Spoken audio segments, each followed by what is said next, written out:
जय श्री कृष्णा। आज हम आपको जानकारी देंगे कि 6 मुखी रुद्राक्ष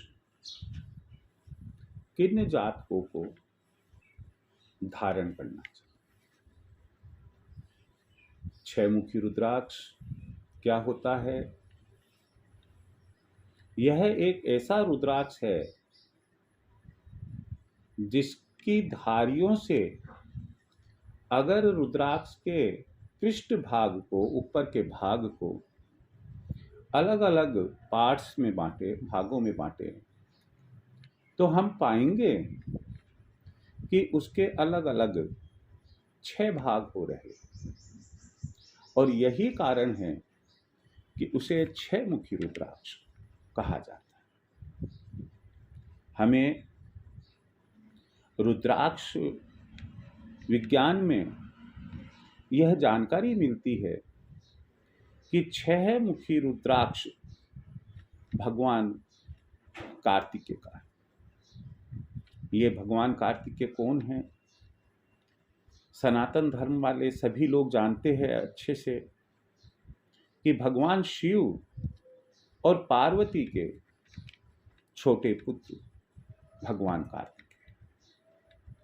हम यह भी कह सकते हैं कि प्रथम पूजनीय देवता भगवान श्री गणेश के छोटे भाई कार्तिकेय, जिनका वाहन मयूर है, जो एक वीर योद्धा के नाम से भी जाने जाते हैं। इनके अधिपति 6 मुखी रुद्राक्ष के भगवान कार्तिकेय हैं।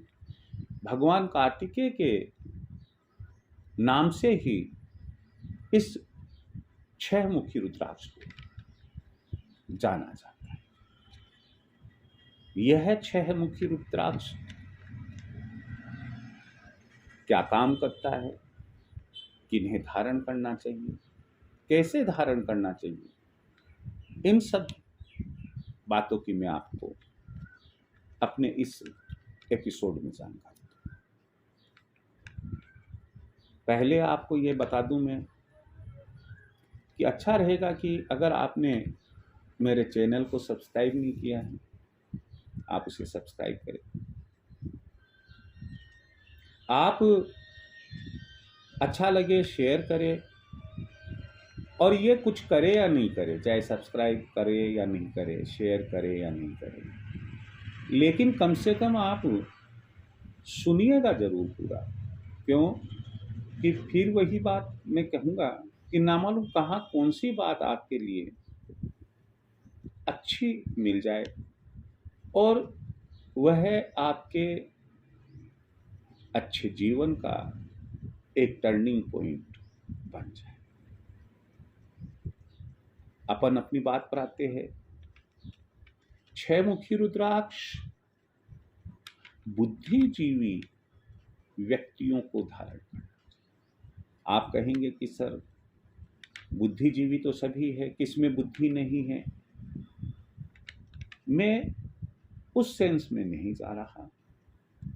मैं जा रहा हूं कि जो प्रेजेंट में जिनको जरूरत पड़ती है अध्ययन अध्यापन की, जिनको जरूरत पड़ती है ज्ञान बुद्धि विवेक की, उन जातकों को जो मानसिक रूप से ज्यादा काम करते हैं, जिनकी योग्यता को उनकी मानसिक कार्य क्षमता के आधार पर आंका जाता है, उन लोगों के लिए सर्वश्रेष्ठ रुद्राक्ष में यह रुद्राक्ष आता है।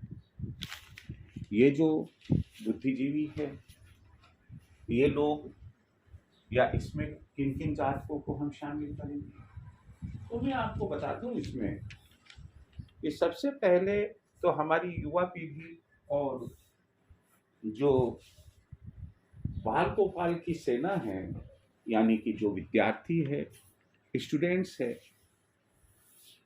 वो आते हैं। उनके गले में उनको धारण करना चाहिए, बाजू पर बांधना चाहिए। 6 मुखी रुद्राक्ष टीचर्स को, कलाकार यानी कि जो आर्टिस्ट होते हैं, किसी भी क्षेत्र में वो आर्टिस्ट हो, लेखक, नेता, अभिनेता, वकील, डॉक्टर, इंजीनियर, ये सब के सब मानसिक योग्यता के आधार पर ही अच्छे और बुरे आंके जाते हैं, माने जाते हैं। इन सब को यदि ये मुनासिब समझते हैं तो 6 मुखी रुद्राक्ष धारण करना। कई लोग ये सोच रहे होंगे कि भाई 6 मुखी रुद्राक्ष धारण करने से इनको क्या होगा, तो मैं आपको ये चीज बता देता हूं कि जो कंसंट्रेशन पावर है, एकाग्र क्षमता है, वह बढ़ती है। कंसंट्रेशन, आज हम किसी विषय के बारे में बोल रहे हैं, लिख रहे हैं, कंसंट्रेशन टूट गया, गलत बोलने में, गलत लिखने में आ गया, तो कंसंट्रेशन पावर बढ़ती है, हम अपना ध्यान केंद्रित कर सकते हैं। हमारे जीवन में हम पाएंगे कि कई लोग बड़े लेथार्जिक होते हैं, आलसी होते हैं, बड़े सुस्त प्रकृति के होते हैं। बच्चों को हम कहते हैं पेस्ट कर लेना, और मालूम पड़ा आधा घंटे तक हाथ में पेस्ट लिए हुए बैठा हुआ है। और तो और जो बड़े बच्चे हैं, जो स्कूल कॉलेज में जा रहे हैं, स्नान करने के लिए आधा पौन घंटे से बैठे हुए हैं, बाथरूम भी खाली है, फिर भी नहीं हो रहा है। तो उनमें क्या है? उनमें आलस्य, उनमें सुस्ती है। तो जिनमें आलस्य हो, सुस्ती हो, उनको भी 6 मुखी रुद्राक्ष धारण करना चाहिए। एक वो जातक जो हमेशा, आप उनको कितनी भी अच्छी बात बताओ, अच्छी बात तो सुने या नहीं, लेकिन उनमें एक नेगेटिव एनर्जी भरी पड़ी रहती है और वो लगातार बोलते रहते हैं। लेकिन क्या बोलते हैं? सकारात्मक नहीं बोलते, केवल नकारात्मक बोलते हैं।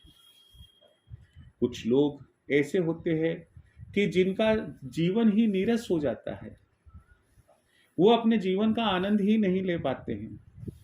तो ऐसे लोग जिनकी नकारात्मकता ऊर्जा बनी हुई है, उस नकारात्मकता को समाप्त करने के लिए, जिनका जीवन जो ये समझते हैं कि नीरस हो गया है, उसको रस भरा बनाने के लिए, जो ये सोचते हैं कि भाई कि मेरी तो विल पावर बड़ी कमजोर है, नहीं, विल पावर को स्ट्रोंग करने के लिए आपको मालूम है कि वकील को एक एक्सप्रेशन पावर की जरूरत होती है, एक्सप्लेनेशन पावर की भी जरूरत होती है। उसको बढ़ाने के लिए स्टूडेंट्स को पाठ याद करने पड़ते हैं, लेसन याद करने पड़ते हैं, सीखना पड़ता है। लर्निंग के लिए टीचर्स को टीच कराना होता है, उनके पास में वो आर्ट होनी चाहिए। उसके लिए 6 मुखी रुद्राक्ष धारण करना चाहिए। अगर हम चाहते हैं कि हमारा जो पर्सनालिटी है, हमारी जो पर्सनालिटी है, वो एक अट्रैक्टिव पर्सनालिटी बने, एक आकर्षक पर्सनालिटी बने, उसके लिए 6 मुखी रुद्राक्ष धारण करें। अगर हमारा कॉन्फिडेंस लूज है और लाख चाहने पर भी और कॉन्फिडेंस बन नहीं पा रहा है, तो आत्मविश्वास यानी कि कॉन्फिडेंस को, सेल्फ कॉन्फिडेंस को मजबूत बनाने के लिए हमारी जो इंटेलेक्चुअल पावर है, नॉलेज पावर है, यदि ऐसा लगता है कि हमारे बच्चों की नॉलेज पावर कमज़ोर हो रही है, हमारी नॉलेज पावर कमज़ोर हो रही है, इंटेलेक्चुअल पावर कमज़ोर हो रही है, तो ऐसी परिस्थिति में भी सहायक होता है 6 मुखी रुद्राक्ष। अगर किसी वजह से शादी के जीवन को आप, वैवाहिक जीवन को आप सुखमय तरीके से नहीं बिता पा रहे हैं, कोई ना कोई ऐसी वैसी बात हो जाती है, तो उसे सुखी बनाने के लिए आप ऐसा महसूस करते हैं कि यार कभी कभी मेरे भीतर एक ऐसी नेचर आ जाती है कि मैं क्रूर जैसा लगने लग जाता हूँ, तो ऐसा नहीं होना चाहिए। हमें हर जीव के प्रति अपनी दया और अपना प्रेम दिखाना है। तो अपना भावनात्मक दया में, प्रेम में जीवन बनाने के लिए भी हम 6 मुखी रुद्राक्ष धारण करें। तो ये बहुत सी बातें बताई मैंने कि इन सब दोषों को या इन सब कारणों दोषों को दूर करने और अच्छे गुण अपने अंदर लाने के लिए हमें 6 मुखी रुद्राक्ष धारण करना चाहिए। 6 मुखी रुद्राक्ष हम कैसे धारण करें, इसकी क्या विधि होनी चाहिए? सबसे पहले जहाँ यह मिलता है वहाँ उससे ले और उससे कह दे कि भाई देखो आर्टिफिशियल मत दे देना, ओरिजिनल देना। बात नंबर 2, किसी शुक्ल पक्ष के सोमवार को या शिवरात्रि के दिन आप इसे धारण कर।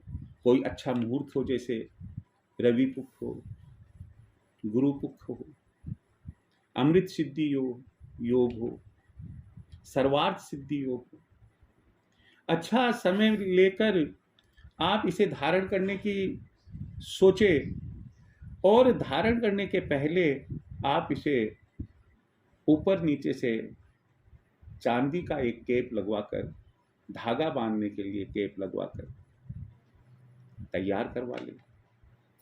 उत्तर मुखी या पूर्व मुखी होकर बैठ जाए, आसन बिछाए, बाजोट पर यानी कि चौकी पर या पाटे पर आसन बिछाकर आप एक स्टील की कटोरी में या स्टील की प्लेट में आप इसे रखें।